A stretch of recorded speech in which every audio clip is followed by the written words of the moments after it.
Hi, I'm Brian Griffin. Welcome to my library, the one that I call Solus's Library. Today, I want to talk about anxiety. What is anxiety? What's the purpose of anxiety? What's the benefits of anxiety? And what can we do to help if we are feeling overly anxious? So, first off, anxiety. It is an emotion. And that's important to recognize that it is, in fact, a feeling. Our emotions are responses to the world around us. Internal and external stimuli is how I like to phrase it, in that sometimes it's an emotional response to something going on within myself, internally, or within my mind, again, internally, but sometimes it's a response to the things going on around me. COVID-19, though YouTube will probably hate the fact that I just said that, is a very anxiety-producing event. A lot of people are feeling a lot of anxiety because there's an unknown possibility about being sick and how severe that sickness is or might be. And so there's a lot of future anticipation that's going on. And that's a really good way of looking at it. This is a fear of a future thing that we don't know for sure is coming up. One way of looking at this is anxiety is very akin to worrying, which is very akin to being nervous. And being nervous is very akin to being afraid. How do we distinguish between those then? I like to tell this as a story. If we assume that we're in a village and we're about to be traveling and we have to go through the woods to get to this other village. If we've heard that there's these creatures called wolves and they're large dog-like creatures, and we're afraid to go out into the woods even though we've seen no evidence, we might call that anxiety. But if we begin to approach the woods and we see a dog print and we begin to wonder, are there wolves in the area? Well, we might be worried because we've seen evidence of a large dog. There's something concrete recently passing through this area. It was a large dog. If we're in the woods and we see a wolf, then we're going to experience fear. And in the time between, we might be nervous. We're aware of wolves in the area. We know that they're around, and they're a very real thing. See, anxiety helps us avoid those future potential problems. They're the reasons why we wash our hands so that we don't get sick, a little bit related to fear, but they're also why we clean our house, to avoid getting sick in the future. It's the reason why we eat our fruits and vegetables and we see doctors to try to avoid these future what-ifs. One way of looking at it. Worry is what helps us prep for this winter. Anxiety is what helps us wonder if we're going to make it through the winters to come. And that enables us to be very future-oriented.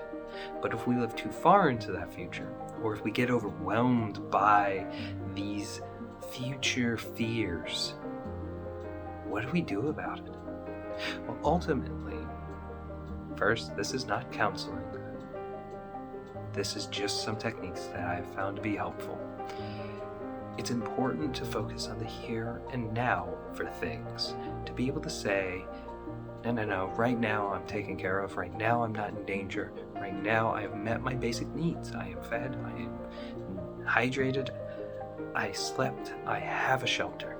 Now if I don't have those things, I have good reason to be worried and have really good reason to be anxious, because I haven't tended to my basic survival needs. Really, I could say I have reason to be afraid. But once I've tended to my basic physiological needs, then I have to attend to my emotional needs and my social needs.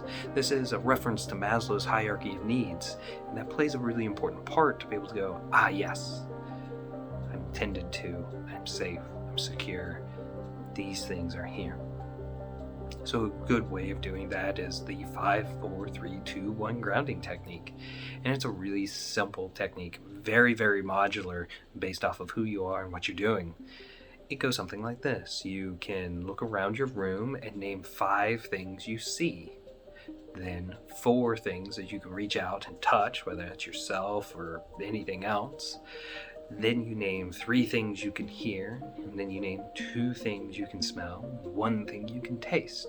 And you do slow, rhythmic breaths in between. So real deep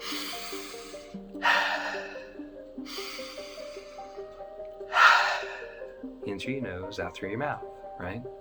The longer the better on those breaths, but not too terribly long because you're not trying to win a hold your breath competition, right? You're just trying to calm down and ground into what's going around. I'm sure you can see already how variable and flexible this one is. Maybe instead of 5 things I can see, I do 5 things I can touch. Maybe instead of 1 thing I can taste, maybe I'm in a restaurant and there are many things I can taste. And so you can play around with this one to really see what's going to work best for you. There's also one where we can talk about securing my place. Now, I picked this up through my EMDR training, and really all that goes is, what are all of the things that I have done that enable me to feel safe or secure in this environment that I'm currently in, that I've already done, and what are the things I could do that would make me feel more safe or more secure to be in this environment that I currently am in. And of course, if you're really overwhelmed and these things just seem like I'm anxious and it's not getting better, of course, reach out for professional help. In a lot of ways, anxiety can be something that it spirals and it just gets out of control because it's so spiraled away from us, where we are no longer worrying about one actable future fear, but we're worrying about many, many potential future fears. I hope that you found this engaging, entertaining, hopefully a little bit helpful. Resources will be in the description below if you're in the United States and you are in need of assistance. Again, this is not a counseling relationship. This is not intended to be construed as a counseling relationship. My name's Brian Griffin. Thank you so much. Take care.